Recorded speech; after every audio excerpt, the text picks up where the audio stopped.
Hi viewers, welcome to my channel Avani's world. గురుర్ బ్రహ్మ గురుర్ విష్ణు గురుర్ దేవో మహేశ్వర గురు సాక్షాత్ పరబ్రహ్మ తస్మై శ్రీ గురవే నమః. మాతృదేవో భవ పితృదేవో భవ ఆచార్య దేవో భవ. శ్రీమాత్రే నమః.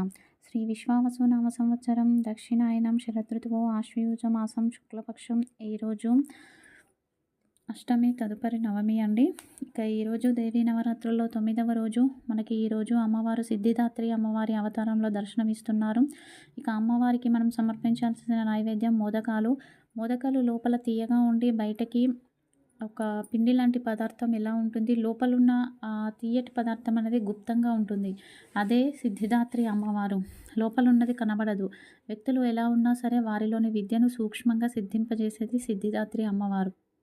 ఈ 8 రోజుల పూజ మనం చేస్తూ వస్తున్నాం. ఈ పూజ మనకు సిద్ధించాలి అంటే ఈరోజు అమ్మవారిని మనం ఆరాధిస్తే ఖచ్చితంగా అమ్మవారు మనకి సిద్ధింపజేస్తుంది. దేవతలు అమ్మవారికి వారి వారి ఆయుధాలు ఇచ్చేసి ఈ 8 రోజులు కూడా అమ్మవారి ధ్యానంలో ఉంటారు. అమ్మవారు విజయోత్సవం మనం జరుపుకోవాలన్న ఆలోచనతో వారు ధ్యానంలో ఉంటారు. ఆ తర్వాత యుద్ధం ముగిసిపోయి అమ్మవారి విజయం సాధించాక వారి వారి ఆయుధాలు తీసుకుందామన్నా వారి దగ్గరికి రావు. అవన్నీ అమ్మవారి ఆధీనంలో ఉంటాయి. ఇక అమ్మవారిని చూసి వీరంతా భయపడుతూ ఉంటారు.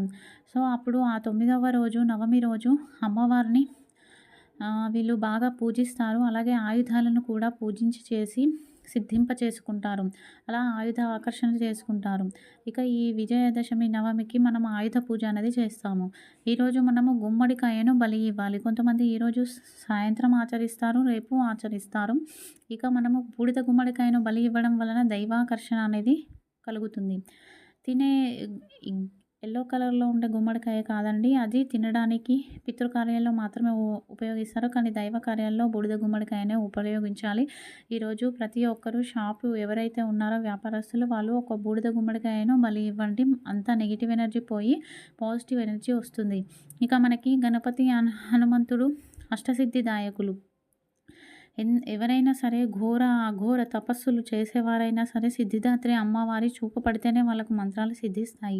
మనకి ఏదైనా సిద్ధించాలంటే మంత్రబలం కానీ, వాక్సిద్ధి కానీ, జ్ఞానం కానీ సిద్ధించాలంటే సిద్ధిదాత్రి అమ్మవారి ఆశీస్సులు తప్పకుండా మనకు కావాలి. ఇక ఈరోజు మనకు త్రిశక్తుల రూపాల్లో మనకి సిద్ధిదాత్రి, సిద్ధిదాత్రి, వాగేశ్వరి రూపాలలో, త్రిశక్తుల రూపాలలో మనం కుమారి పూజను ఆచరిస్తాము.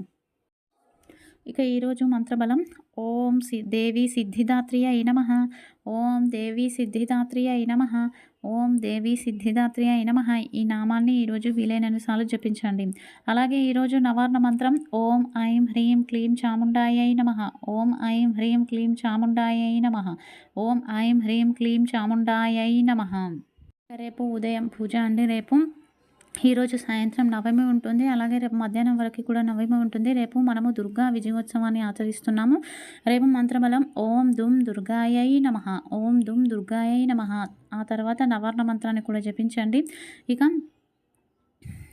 రేపు ఎవరైతే జమ్మి చెట్టుకు వెళ్ళి పసుపు నీరు పోసి వస్తారో వారు సాక్షాత్తు ఆ అమ్మవారికి పాదపూజ చేసినంత పుణ్యఫలం వస్తుంది. రేపు నిమ్మకాయతో చేసిన పులిహోరను అమ్మవారికి నైవేద్యంగా సమర్పించండి. రేపు అపరాజిత స్తోత్రాన్ని, దుర్గా కవచాన్ని పారాయణ చేస్తే అంతా మంచిగా జరుగుతుంది. ఇక ఈరోజు సాయంత్రం యోగక్షేమం. ఈరోజు సాయంత్రం మనం సిద్ధిదాత్రి అమ్మవారిని పూజించి బ్రహ్మ, విష్ణు, మహేశ్వరులను అలాగే దుర్గా, మహాలక్ష్మి, సరస్వతి మాతలను ఆరాధించి సాయంత్రం తులసిని పూజించి ఆరాధించండి. ఇలా చేయడం వలన త్రిమూర్తుల, త్రిశక్తుల ఆశీస్సులు మనకి లభిస్తాయి.